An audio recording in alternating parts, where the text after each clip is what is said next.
ಓಂ ಶ್ರೀ ಗುರು ಬಸವಲಿಂಗಾಯ ನಮಃ. ನನ್ನೆಲ್ಲ ಪ್ರೀತಿಯ ವೀಕ್ಷಕರುಗಳಿಗೆ ವಚನಗಳು ವಿತ್ ಮುಗುಳುನಗೆ ಚಾನಲ್ಗೆ ಆತ್ಮೀಯವಾದ ಸ್ವಾಗತ. ಸ್ನೇಹಿತರೆ, ಇಂದು ನಾವು ಒಂದು ಆಳವಾದ ಅರ್ಥ ಹೊಂದಿರುವಂತಹ ವಚನದ ಬಗ್ಗೆ ತಿಳಿಯೋಣ. ಈ ವಚನವನ್ನು ಮಹಾನ್ ಶಿವಭಕ್ತರಾದ ಸಿದ್ದರಾಮೇಶ್ವರರು ಬರೆದಿದ್ದಾರೆ. ಈ ಚಿಕ್ಕ ವಚನದಲ್ಲಿ ಮಾನವನ ಅಹಂಕಾರ, ಜ್ಞಾನ, ಭಕ್ತಿ ಮತ್ತು ಸತ್ಸಂಗದ ಮಹತ್ವವನ್ನು ಅತ್ಯಂತ ಸುಂದರವಾಗಿ ಹೇಳಿದ್ದಾರೆ. ಆದ್ದರಿಂದ ಈ ವಚನದ ಅರ್ಥವನ್ನು ನಿಧಾನವಾಗಿ ತಿಳಿಯೋಣ.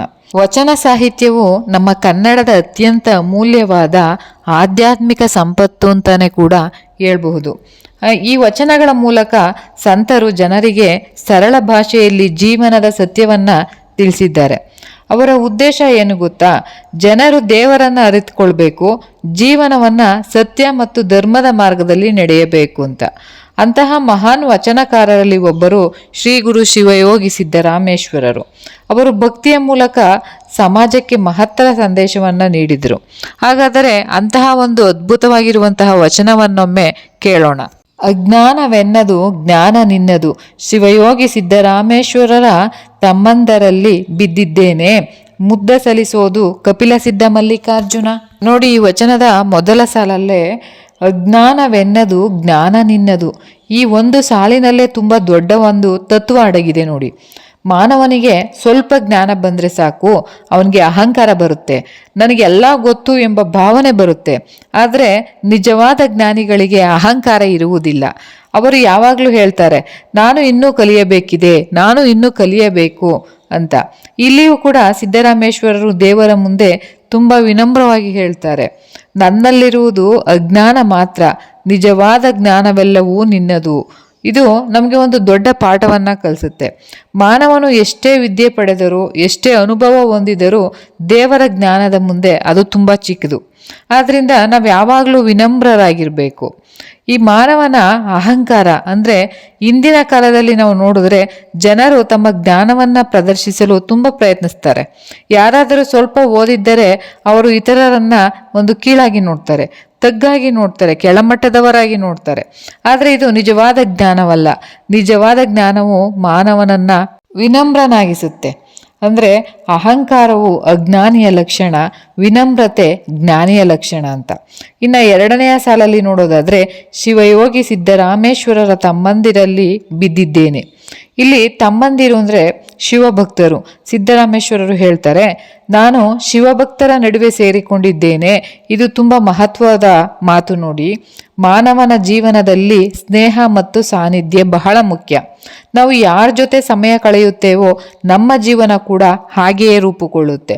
ಒಳ್ಳೆಯವರ ಜೊತೆ ಇದ್ದರೆ ನಾವು ಒಳ್ಳೆಯವರಾಗೇ ಇರ್ತೀವಿ, ಕೆಟ್ಟವರ ಜೊತೆ ಇದ್ದರೆ ನಾವು ಕೆಟ್ಟ ಮಾರ್ಗಕ್ಕೆ ಹೋಗ್ತೇವೆ. ಅದಕ್ಕಾಗಿ ಸಂತರು ಯಾವಾಗಲೂ ಹೇಳ್ತಾರೆ, ಸತ್ಸಂಗ ಅತ್ಯಂತ ಮುಖ್ಯ ಅಂತ. ಸತ್ಸಂಗದ ಮಹತ್ವವನ್ನು ನೋಡೋದಾದರೆ, ಸತ್ಸಂಗ ಎಂದರೆ ಒಳ್ಳೆಯ ಜನರ ಜೊತೆಗಿನ ಸಂಪರ್ಕ. ಒಳ್ಳೆಯವರ ಜೊತೆ ಇದ್ದರೆ ನಮ್ಮ ಮನಸ್ಸು ಶುದ್ಧವಾಗುತ್ತೆ, ಕೆಟ್ಟ ಆಲೋಚನೆಗಳು ನಿಧಾನವಾಗಿ ಕಡಿಮೆ ಆಗ್ತವೆ, ಜೀವನದಲ್ಲಿ ಒಳ್ಳೆಯ ಗುಣಗಳು ಬೆಳೆಯುತ್ತೆ. ಅದಕ್ಕಾಗಿ ಸಂತರು, ಶರಣರು ನಮ್ಮ ಜೀವನವನ್ನು ಸದಾ ಭಕ್ತರ ನಡುವೆ ಕಳೀತಾರೆ. ಮೂರನೆಯ ಸಾಲಿನ ವಿವರಣೆ ನೋಡೋದಾದರೆ, ಮುದ್ದ ಸಲಿಸೋದು. ಈ ಸಾಲು ತುಂಬ ಸುಂದರವಾಗಿದೆ ನೋಡಿ. ಮುದ್ದ ಸಲಿಸೋದು ಎಂದರೆ ಪ್ರೀತಿಯಿಂದ ಸ್ವೀಕರಿಸುವುದು. ಭಕ್ತರು ಒಬ್ಬರನ್ನೊಬ್ಬರು ಪ್ರೀತಿಯಿಂದ ನೋಡ್ತಾರೆ. ಅಲ್ಲಿ ಅಹಂಕಾರವೂ ಇರುವುದಿಲ್ಲ, ದ್ವೇಷವೂ ಇರುವುದಿಲ್ಲ, ಅಲ್ಲಿ ಸ್ಪರ್ಧೆ ಮೊದಲೇ ಇರುವುದಿಲ್ಲ. ಇಲ್ಲಿ ಇರುವುದು ಕೇವಲ ಪ್ರೀತಿಯಷ್ಟೇ. ಭಕ್ತರ ನಡುವೆ ಇರುವ ಪ್ರೀತಿಯೇ ಜೀವನವನ್ನು ಸುಂದರವನ್ನಾಗಿಸುತ್ತೆ. ಇಂದಿನ ಸಮಾಜದಲ್ಲಿ ನಾವು ನೋಡೋದಾದರೆ, ಜನರು ಒಂದೇ ಮನೆಯಲ್ಲಿದ್ದರೂ ಕೂಡ ಪರಸ್ಪರ ಪ್ರೀತಿ ಕಡಿಮೆಯಾಗಿದೆ, ಸ್ವಾರ್ಥ ಹೆಚ್ಚಾಗಿದೆ. ಹಣದ ಹಿಂದೆ ಓಡುವ ಜೀವನದಲ್ಲಿ ಮಾನವೀಯತೆ ನಿಧಾನವಾಗಿ ಕಡಿಮೆ ಆಗ್ತಿದೆ. ಆದರೆ ಶರಣರು ಹೇಳಿದ ಮಾರ್ಗ ಬೇರೆ, ಪ್ರೀತಿ, ಭಕ್ತಿ ಮತ್ತು ಸತ್ಯದ ಮಾರ್ಗ. ಕೊನೆಯ ಸಾಲಲ್ಲಿ ನೋಡೋದಾದರೆ, ಕಪಿಲ ಸಿದ್ಧ ಮಲ್ಲಿಕಾರ್ಜುನ.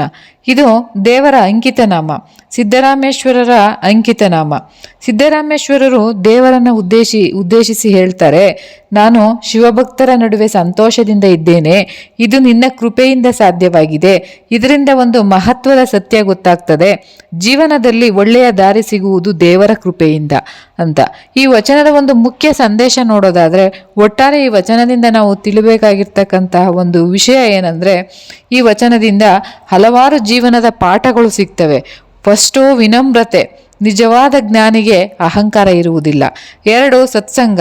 ಒಳ್ಳೆಯ ಜನರ ಜೊತೆ ಇದ್ದರೆ ಜೀವನ ಸುಂದರವಾಗುತ್ತೆ. 3ನೇದು ಪ್ರೀತಿ. ಭಕ್ತರ ನಡುವೆ ಇರುವ ಪ್ರೀತಿ ಜೀವನವನ್ನು ಸಂತೋಷದಿಂದ ತುಂಬುತ್ತೆ. 4ನೇದು ದೇವರ ಕೃಪೆ. ಜೀವನದ ಉತ್ತಮ ಮಾರ್ಗ ದೇವರ ಕೃಪೆಯಿಂದ ಸಿಗುತ್ತೆ. ಈ ಒಂದು ಚಿಕ್ಕ ವಚನದಲ್ಲಿ ಒಂದು ದೊಡ್ಡ ಜೀವನದ ತತ್ವ ಅಡಗಿದೆ ನೋಡಿ. ಮಾನವನು ತನ್ನ ಅಹಂಕಾರವನ್ನ ಬಿಟ್ಟು ವಿನಮ್ರತೆಯಿಂದ ಬದುಕಬೇಕು. ಒಳ್ಳೆಯ ಜನರ ಜೊತೆ ಇರಬೇಕು. ದೇವರನ್ನ ಸದಾ ನೆನಪಿಸಿಕೊಳ್ಬೇಕು. ಆಗ ಜೀವನದಲ್ಲಿ ನಿಜವಾದ ಸಂತೋಷ ಸಿಗುತ್ತೆ ಅಂತ ಮಹಾನ್ ಶ್ರೀ ಶಿವಯೋಗಿ ಸಿದ್ದರಾಮೇಶ್ವರರು ಈ ವಚನದ ಮೂಲಕ ನಮಗೆ ತಿಳಿಸ್ತಾರೆ. ಪೂರ್ತಿ ವಿಡಿಯೋ ನೋಡಿದ ನಿಮಗೆಲ್ಲರಿಗೂ ಹೃದಯಪೂರ್ವಕ ಧನ್ಯವಾದಗಳು. ಮತ್ತೆ ಮುಂದಿನ ವಿಡಿಯೋದಲ್ಲಿ ಇನ್ನು ಹೆಚ್ಚಿನ ಮಾಹಿತಿಯೊಂದಿಗೆ ಸಿಗುವೆ.